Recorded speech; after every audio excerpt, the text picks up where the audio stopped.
Hi, my name is Mr. Killip. Welcome to our Options 2023. Within this PowerPoint, I'll be talking about the GCSE Sociology course and just giving you a bit of information sort of about what we do and the kind of things that you'll be learning about.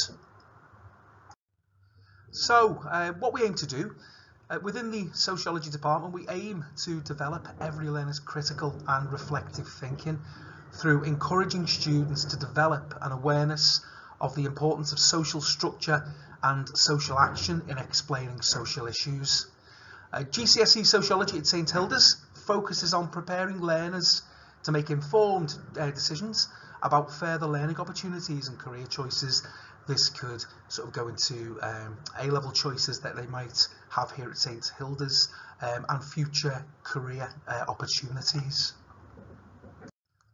So what will you study during your first GCSE year?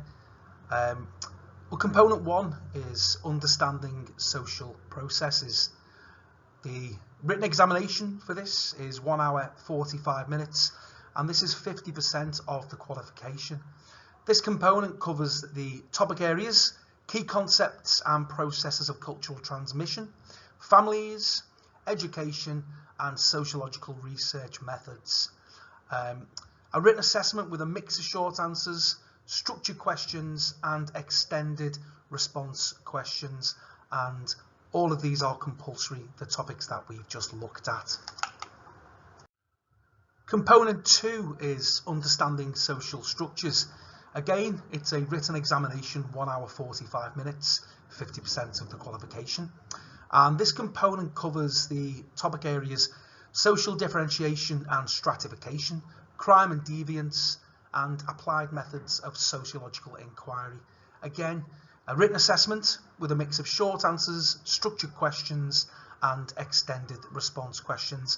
And again, all of these topics are compulsory topics. So, what is sociology? That's what you're thinking. Sociology is the study of groups of people within society.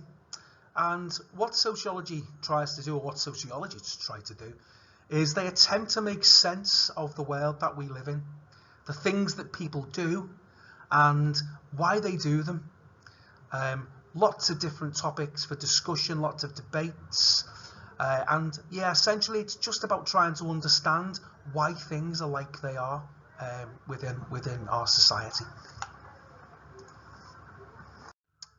So the first topic we have is key concepts and processes of cultural transmission.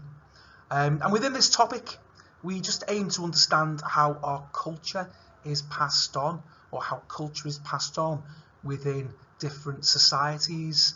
How do we acquire our identities? How do we go from childhood to adulthood? And how do things around us influence, mould, and shape who we eventually become? The next topic that we look at is families. Really interesting topic. I always find that students really enjoy this topic. We're looking at family forms within society and how they're constantly changing, especially within contemporary society. We look at how new families are formed.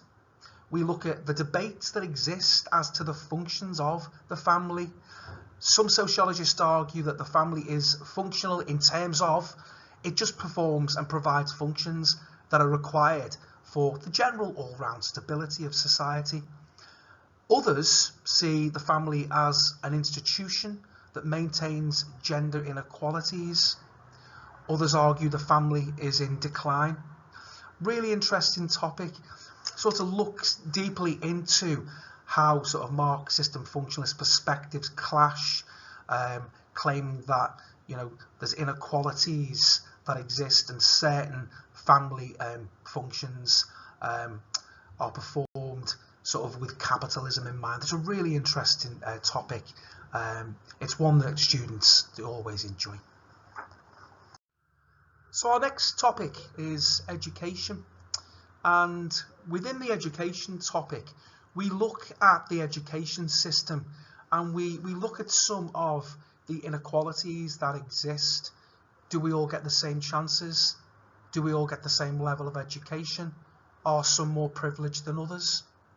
And some sociologists find that the education system does have clear patterns of inequality.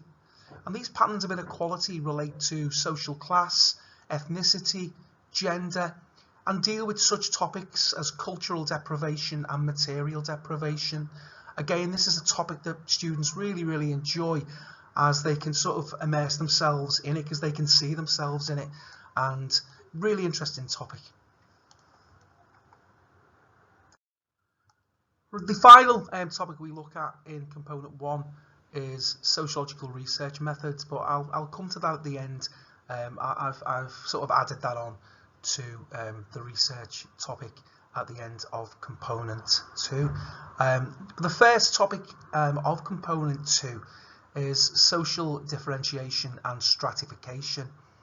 And this deals with looking at how society is constantly changing, and we look at the different sociological perspectives and all of those arguments that exist surrounding inequality and how society is stratified. Is society changing too quickly? Is it changing for the better? Feminists would argue it is. And we look at things like that. We look at sort of feminist approaches, and we look at functionalist and Marxist perspectives also. The main issue of this is to look at issues of social inequality, people's life chances. Are the rich getting richer and the poor getting poorer? We look at arguments from sociologists that say that we need such inequality in society for it to function effectively. You know, we all can't be earning hundreds of thousands of pounds a year, and you know, we need people to be doing jobs that that don't pay as much and things. So that's what they argue. But another argument is that these growing inequalities are about life chances, and people don't actually get the chance to earn those large amounts of money, and it's just evidence of the rich taking advantage of the workers. Again, a topic that the students really enjoy. Lots of debates and extremely relevant within their lives also. Our next topic is crime and deviance. Crime and deviance remains arguably the most popular area within the course. We look to understand why crime exists within society. We look at why certain groups in society are more prone to being involved in criminality. Some sociologists that we look at argue systems in place give certain members of society an advantage over others, especially when dealing with the law, and these are areas that we look into and we study. We also look into how capitalism is blamed for crime in society, and we look at the inequalities that exist within this area, looking at the idea of crime being socially constructed, that people arguably don't have a chance but to be involved in criminality due to the life chances and the cards that they're dealt when they're young. Again, the students love this. It is the most popular sort of area that we do. And our final topic, which is studied in both, a few slight differences in both component 1 and component 2, is research methods, or in component 2, sociological inquiry and research methods. And we just look at how sociologists base their ideas about society on the research that they undertake. We look into different perspectives of sociological research, namely the positivists and the interpretivists, who have contrasting opinions regarding how research should be conducted. The students have an opportunity to conduct their own research. Again, it's a popular choice for some of our students, especially when they move into areas such as A-level and degree level, where sociological inquiry and research methods are prevalent in what they do.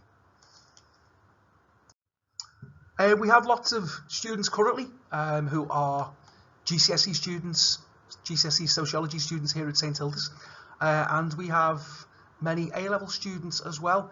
I'm sure they wouldn't mind you stopping them, having a chat with them if you ask them if they're sociologists, what they think of it.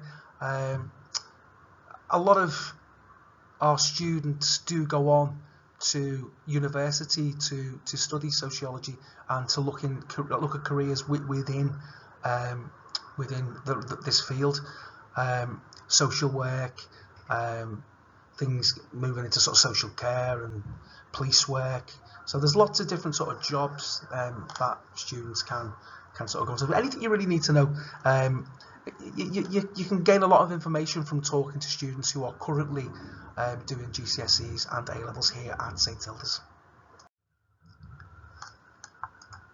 As I've just briefly mentioned, lots of careers that use sociology, teaching, counselling, lawyers, police officers, social workers, care assistants, career advisors, prison officers, market research, just to name a few. Lots and lots of employment opportunities from using sociology both at GCSE, onto A-level and at degree level. I'd just like to say thank you for listening to me and for looking through the PowerPoint presentation that we've put together for you. If you have any questions, please come and see me. As I said, my name is Mr. Killip, or you can email me on akillip@st-hildas.co.uk. Thank you very much. See you soon.